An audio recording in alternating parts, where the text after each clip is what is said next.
배달 서비스가 크게 증가하면서 이륜차 운전자도 덩달아 늘어나고 있는데요. 이에 따른 교통사고도 급증하고 있다는 것 알고 계셨나요? 실제로 코로나 확산으로 인한 비대면 문화 확산 이후 전체 교통사고 대비 이륜차 교통사고 비율은 2017년 약 6.3%에서 2021년 9.0% 그 비율이 큰 폭으로 상승하였습니다. 여기에 이륜차 사고 치사율은 일반 교통사고 치사율의 무려 2배에 이르는 것으로 보았을 때 사고의 위험성 또한 다른 차에 비해 치명적이라는 점도 알 수 있는데요. 이번 시간에는 사고 사례와 관련 도로교통법 숙지를 통해 이륜차를 안전하게 이용하는 법에 대해 알아보겠습니다.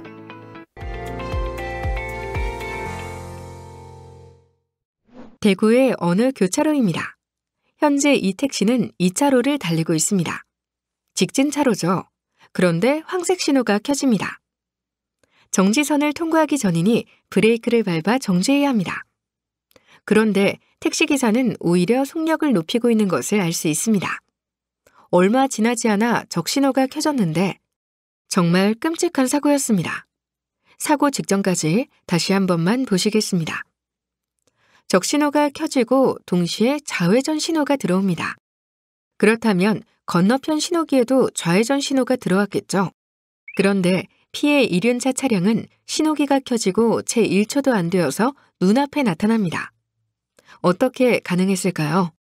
이번에는 피해 이륜차 운전자 시점에서 보시겠습니다. 2차로는 직진 차로인데 직진을 하지 않고 꾸물거리고 있습니다. 1차로로 좌회전하려고 끼어드네요. 이미 정지선을 넘어 횡단보도 또한 거의 다 넘어와 있습니다. 이윽고 황색 신호가 켜지는데 마치 진행 신호로 받아들이고 좌회전하는 모습을 볼 수 있습니다. 신호 위반이죠. 가뜩이나 기동력이 빠른 이륜차는 신속하게 교차로로 진입합니다. 여기서 생각해 볼 만한 문제가 있습니다. 과연 이분은 이 교차로에서 신호 위반을 처음 해봤을까요? 아니면 한두 번 해봤을까요? 물론 그럴 수도 있지만 그렇지 않을 가능성이 높습니다. 오늘도 평소처럼 능숙하고 자연스럽게 몇 분 먼저 도착하려고 출발했지만 때마침 그때 건너편에서 자신처럼 신호 위반하는 택시를 마주쳤고 둘은 당연히도 서로를 예상하지 못했고 그대로 치명적인 사고로 이어졌습니다.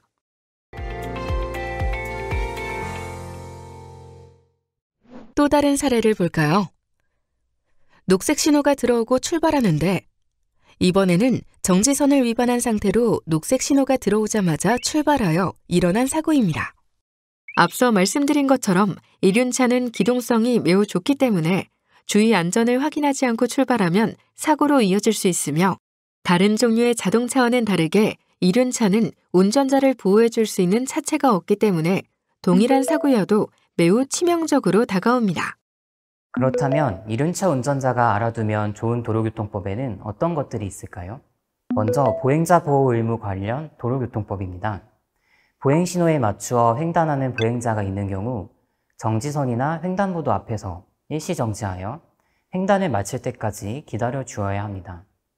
무엇보다 2022년 7월부터는 횡단보도 앞에 건너려고 하는 보행자가 있을 때에도 일시 정지하여 통행을 양보해야 합니다.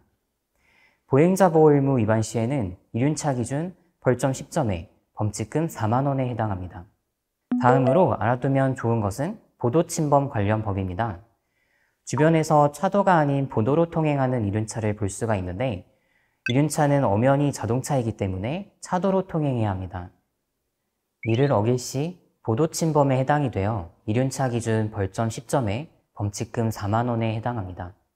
위에서 살펴본 범칙 행위들은 사고가 나서 인명피해가 발생하는 경우 교통사고 처리 특례법에 의거하여 형사처벌을 받는 항목들이기 때문에 단속 여부를 떠나 더욱더 주의가 필요합니다. 오늘은 이륜차 사고의 현황과 사례, 그리고 알아두면 좋은 도로교통법에 대해 이야기해 보았습니다.